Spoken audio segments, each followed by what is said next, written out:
Assalamualaikum warahmatullahi wabarakatuh. Perkenalkan, nama saya Lufita Nurazaningrum dengan NIM SSI 2022022939 dari studi S1 Sistem Informasi. Di sini saya akan mempresentasikan sebuah jurnal dengan judul Penerapan Data Mining dengan Algoritma C4.5 untuk memprediksi penjualan buku, yang dibuat oleh Muhammad Diki Wahyudi dengan volume 1 nomor 1 tahun 2023. Yang pertama ada tentang jurnal. Di tentang jurnal ini yang pertama, latar belakang.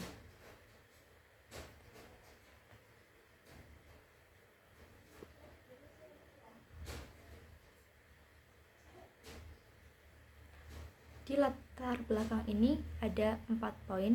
Yang pertama adalah pentingnya prediksi jumlah penjualan dalam menentukan kelancaran usaha perusahaan dan menentukan jumlah barang yang akan dipesan. Jadi, prediksi jumlah penjualan itu adalah faktor penting karena dapat membantu perusahaan menentukan berapa banyak barang yang harus dipesan untuk bulan berikutnya, sehingga menjaga kelancaran usaha. Yang kedua, adanya permasalahan umum yang dihadapi perusahaan dalam memprediksi penjualan barang di masa mendatang berdasarkan data penjualan sebelumnya.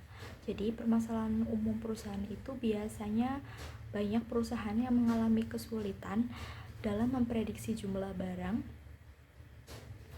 atau memprediksi penjualannya di masa depan berdasarkan data penjualan yang sebelumnya.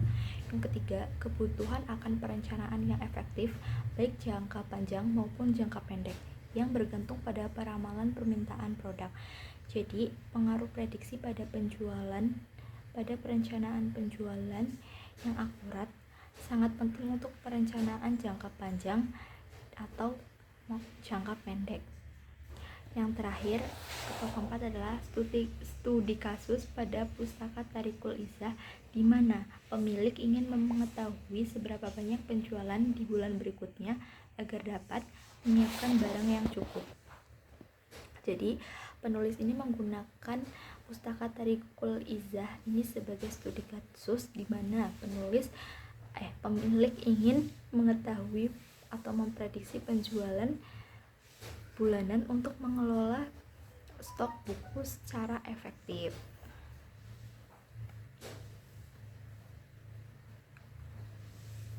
Yang kedua adalah rumusan masalah.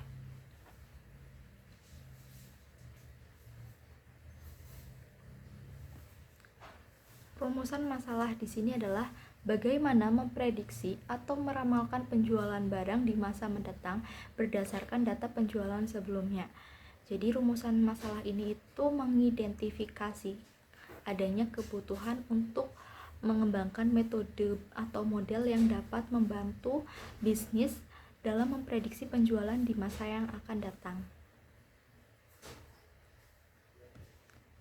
Selanjutnya yaitu tujuan penelitian.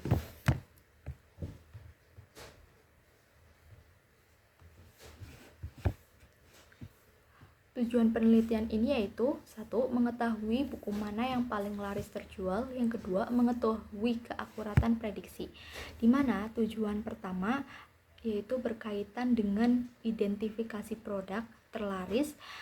Nah, informasi ini penting untuk manajemen inventaris dan strategi pemasaran. Sedangkan tujuan kedua itu menekankan pada evaluasi kinerja model prediksi yang dikembangkan. Akurasi prediksi menjadi indikator utama keberhasilan penelitian. Selanjutnya,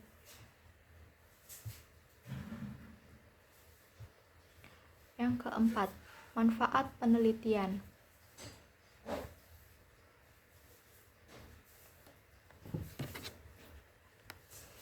Manfaat penelitian di sini adalah untuk membantu penerbit memprediksi penjualan buku terbitannya, sehingga pihak penerbit dapat menyiapkan atau menyetok buku yang diprediksi akan mengalami kenaikan dalam penjualannya.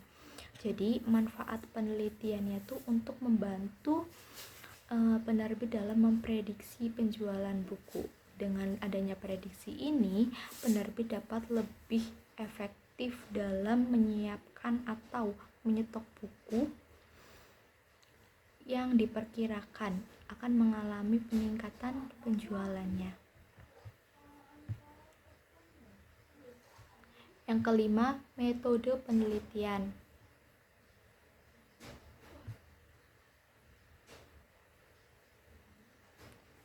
Di dalam metode penelitian ini ada 5 metode. Yang pertama adalah metode kuantitatif. Metode penelitian ini menggunakan metode kuantitatif yang menekankan pada pengumpulan dan analisis data numerik. Yang kedua adalah metode pemilihan sampel dengan mengambil sebagian data penjualan buku.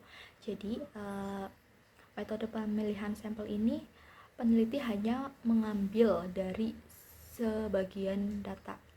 Jadi tidak semua data diambil, tapi hanya sebagian yang dianggap representatif. Yang ketiga, metode pengumpulan data melalui observasi, wawancara, dan studi kepustakaan. Metode pengumpulan data melalui observasi yaitu peneliti mengamati langsung objek penelitian, yaitu ke pustaka Tariqul Izzah, dan mencatat data yang relevan. Yang kedua, yaitu metode pengumpulan data melalui wawancara. Peneliti ini melakukan tanya jawab langsung dengan pihak terkait, misalnya dengan manajer pustaka Tariqul Izzah, untuk mendapatkan informasi. Yang selanjutnya, metode pengumpulan data melalui kepustakaan, yaitu peneliti mengumpulkan data dari dokumen-dokumen tertulis, gambar, dan sumber-sumber lainnya yang terkait dan relevan. Yang keempat, perhitungan manual menggunakan algoritma C4.5. Perhitungan algoritma C4.5 adalah metode spesifik yang digunakan untuk melakukan prediksi penjualan buku. Algoritma C4.5 ini merupakan algoritma pohon keputusan yang digunakan untuk klasifikasi dan prediksi. Yang terakhir atau kelima, evaluasi model menggunakan confusion metric. Evaluasi model itu untuk mengukur kinerja algoritma C4.5. Peneliti ini menggunakan confusion metric. Nah, confusion metric ini adalah alat yang umum digunakan dalam klasifikasi untuk mengevaluasi seberapa baik model memprediksi hasil yang benar. Confusion metric ini menghasilkan metrik seperti akurasi, presisi, dan recall.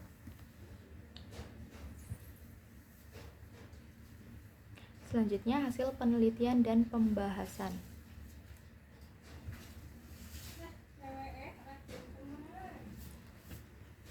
Hasil penelitian. Hasil perhitungan confusion metric menunjukkan bahwa algoritma C4.5 mencapai nilai akurasi, presisi, dan recall sebesar 100% pada data training. Jadi, di hasil penelitian ini menggunakan confusion metric sebagai alat untuk memprediksi, mengevaluasi kinerja algoritma C4.5 dalam memprediksi penjualan buku. Confusion metric ini adalah tabel yang membandingkan hasil prediksi model dengan hasil sebenarnya. Dalam penelitian ini, hasil confusion metric itu menunjukkan bahwa algoritma C4.5 mencapai nilai akurasi, presisi, dan recall sebesar 100% pada data training. Pembahasan penelitian ini dilakukan untuk membantu penerbit dalam memprediksi penjualan buku terbitannya, sehingga pihak penerbit dapat menyiapkan atau menyetok buku yang diprediksi akan mengalami kenaikan. Jadi pada penelitian ini itu untuk melakukan prediksi penjualan, untuk pemilik ini dapat menyetok buku dengan jumlah yang diprediksi agar mengalami kenaikan dalam penjualannya. Contoh perhitungan. Yang pertama, untuk menghitung entropi S. Entropi S sama dengan sigma Ni kurang sigma Ni1 kurangi Pi kali log 2 Pi. Sama dengan kurung buka minus 20/90 kurung tutup dikali log 2 kurung buka 20/90 kurung tutup ditambah kurung buka minus 70/90 kurung tutup dikali log 2 kurung buka 70/90 kurung tutup, dimana hasilnya adalah 0,764. Nah, minus 20/90 dikali log 2 20/90 ini menghitung kontribusi dari kelas laris ke entropi total, di mana 20 itu adalah jumlah buku laris dan 90 adalah jumlah bukunya. Nah, 20/90 ini adalah proporsi dari buku yang laris. Log 2 20/90 ini adalah logaritma baris kedua dari proporsi ini. Nah, sedangkan minus 70/90 kali log 2 70/90 ini untuk menghitung kontribusi dari kelas tidak laris ke entropi total. 70 adalah jumlah buku yang tidak laris. 70/90 adalah proporsi buku yang tidak larisnya. Nah, kalau log 2 70/90 adalah logaritma baris kedua dari proporsi ini. Dengan hasilnya 0,764, ini adalah hasil akhir dari perhitungan entropi. Nah, nilai entropi 0,764 ini menunjukkan tingkat ketidakpastian atau keacakan dalam variabel status terjual. Atau dengan kata lain tuh, perhitungan ini mengukur seberapa bercampur aduknya kelas laris sama tidak laris dalam dataset. Nah, nilai entropi yang lebih tinggi menunjukkan bahwa kedua kelas tersebut bercampur aduk, sedangkan nilai entropi yang lebih rendah menunjukkan bahwa satu kelas lebih dominan. Yang kedua, perhitungan gain SA. S adalah himpunan, A adalah atributnya. Gain SA sama dengan entropi S kurangi sigma kurung buka SI slice S kurung tutup kali entropi SI sama dengan 0,764 kurangi kurung buka 70/90 kali 0 kurung tutup ditambah 2 kurung buka 20/90 kali 0 kurung tutup sama dengan 0,764 kurangi 0, yaitu 0,764. Nah, sigma SI slice S ini kali entropi ini adalah bagian untuk menghitung entropi rata-rata setelah dataset dibagi menjadi beberapa partisi. SI ini adalah jumlah kasus dalam partisi ke I, sedangkan S adalah total kasusnya dalam dataset. Entropi SI adalah entropi partisi ke I. Oh ya, mohon maaf tadi yang S itu adalah dataset, jumlah datasetnya ya, bukan himpunan. Lanjut. Di dalam perhitungan ini 70/90 kali 0 ditambah 20/90 kali 0 ini adalah 70/90 itu adalah proporsi kasus dalam partisi pertama, kalau 20/90 adalah proporsi kasus dalam partisi kedua. 0 adalah entropi dari hasil kedua partisi. Maka dengan hasil akhirnya itu 0,764 yang merupakan gain dari atribut A.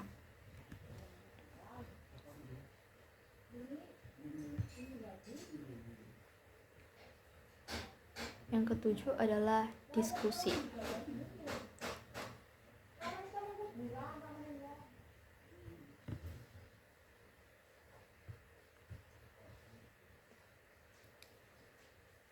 diskusi ini. Yang pertama, penelitian ini menunjukkan potensi algoritma dalam memprediksi penjualan buku dengan tingkat akurasi yang tinggi pada data training. Seperti yang sudah dijelaskan tadi, bahwa tingkat akurasi menggunakan C45 dengan perhitungan confusion metric ini memiliki tingkat akurasi sebesar 100%.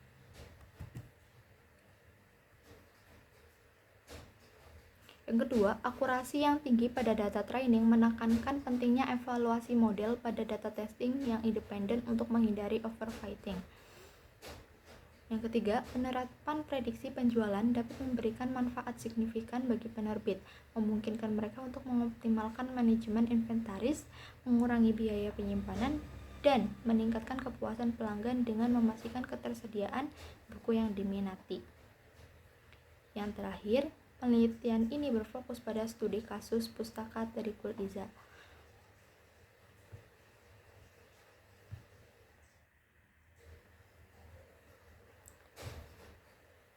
Yang kedelapan adalah kesimpulan dan saran. Kesimpulannya, berdasarkan hasil penelitian, algoritma C4.5 ini sangat efektif dalam memprediksi buku laris di Pustaka Tariqul Izzah. Yang kedua, penerapan algoritma C4.5 ini dapat memaksimalkan peluang minat pelanggan untuk kemajuan Pustaka Tariqul Izzah.